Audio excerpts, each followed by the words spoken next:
Bonjour à tous et bienvenue sur boursicoté.com pour cette nouvelle analyse technique Forex, matières premières et Bitcoin, avec une paire de devises euro-dollar qui continue à osciller ici autour de cette zone des 1.0635, comme depuis le milieu ici du mois de décembre. Donc on n'a pas bougé de cette zone.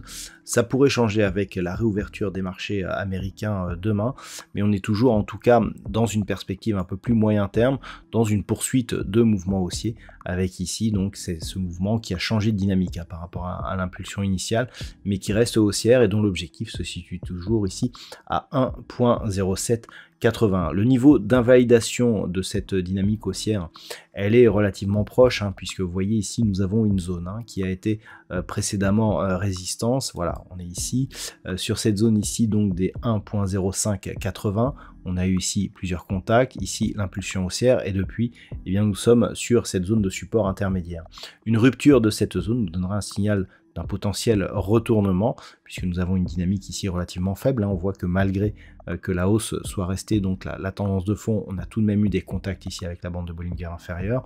Donc clairement une rupture ici de cette zone des 1.0580 pourrait invalider donc la poursuite de cette dynamique par une configuration qui ressemble de loin à un double top, si on considère ici que ces sommets sont quasiment sur les mêmes niveaux. Donc légère priorité haussière, sauf en cas de rupture ici de cette zone des 1.0580. Sur la paire de devises livre sterling contre dollar américain, c'est toujours très calme. On est revenu se poser ici sur la zone des 1.20. On était sur une petite dynamique baissière ici avant donc le début de la trêve des confiseurs, et puis on s'est totalement donc mis dans une évolution horizontale au-dessus de cette zone. Donc je rappelle, la zone des 1.20, c'est une zone de support majeur et historique. Le fait que l'on reste ici sur cette zone malgré la perte de la dynamique haussière est plutôt un signal positif pour la suite. Cette zone qui d'un point de vue un peu plus court terme a été résistance avant d'être franchie. Elle est restée difficilement support ici sur ce premier retour, mais semble résister sur le mouvement actuel. C'est vraiment, je dirais, le niveau à surveiller. Une rupture de cette zone fragiliserait énormément la poursuite de la dynamique haussière, qui est pourtant dans un mouvement de fond depuis ici la forte volatilité que la paire de devises avait connue au mois de septembre. Pour l'instant, donc, on reste sur une évolution haussière avec une phase de neutralisation qui pour l'instant paraît temporaire. Attention à la rupture ici de la zone des 1.20 qui pourrait invalider la poursuite de ce mouvement. Sur l'or, on est sur une configuration qui là aussi reste plutôt haussière. On le voit ici sur ce mouvement, une impulsion ici, retracement de Fibonacci qui sont juste venus chercher ici le 38,2.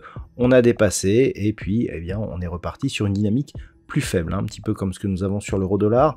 Alors, on est toujours clairement dans une dynamique qui reste plutôt haussière, et ce tant que l'on est ici au-dessus de cette zone des 1781,50 $ l'once. C'est le niveau quasiment ici du point haut de l'impulsion qui a donc lancé ce mouvement, et l'objectif il est légèrement plus haut ici à 1850 $ l'once.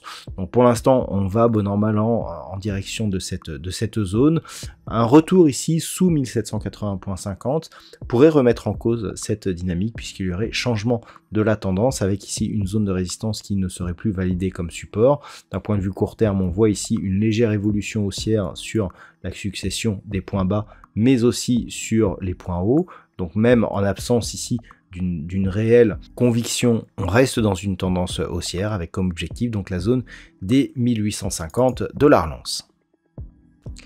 Sur le WTI, on a eu un peu plus de mouvement, mais globalement, on reste ici dans une neutralisation moyen terme. On voit ici, on avait une dynamique qui était baissière auparavant, et là, depuis que l'on a eu ce contact ici sur la zone qui était attendue à 70,40, il semblerait que l'on se stabilise au-dessus des 75 $ le baril. Donc, on le voit par rapport à cette dynamique. Il y a eu ici rupture, on a eu ici un mouvement descendant, puis une neutralisation.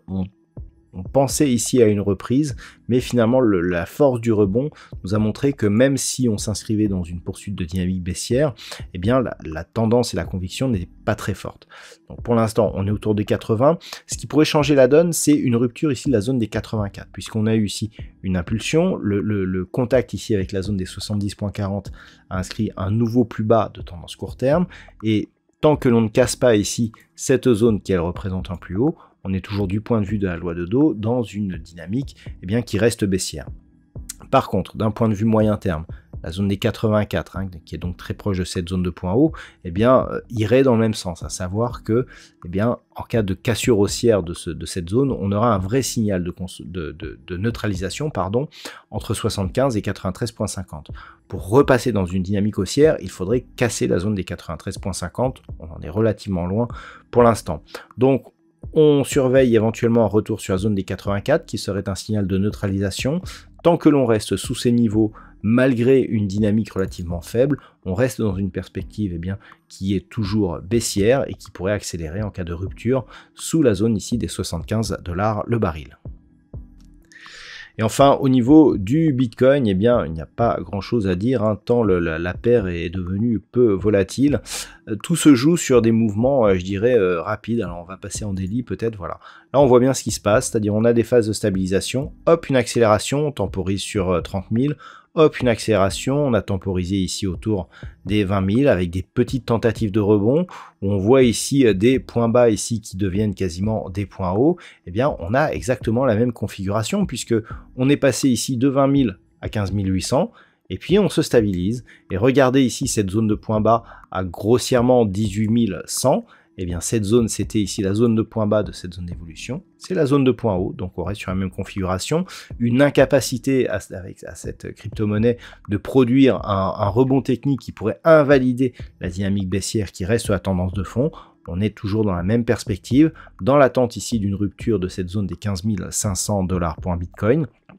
Qui pourrait être invalidé, alors par un retour ici au-delà de cette zone des 18 100, mais globalement si on parvenait à remonter ne serait-ce qu'à cette zone ici des 20 000 $ donc pour un Bitcoin, on commencerait à sortir de cette dynamique baissière. On voit que les rebonds pour l'instant ne nous donnent pas cette impression, donc une pression toujours baissière. Attention à un éventuel retour ici sur cette zone des 15 500 $ pour un Bitcoin. Une rupture nous donnerait potentiellement une nouvelle jambe de baisse qui pourrait nous emmener sous les 14 000 $ pour un Bitcoin. Voilà donc ce que l'on peut dire sur l'analyse technique de ces principaux actifs Forex, matières premières et crypto-monnaies. Je vous souhaite de passer une très bonne soirée. On se retrouve dès demain pour d'autres analyses techniques, toujours sur le site boursicoté.com.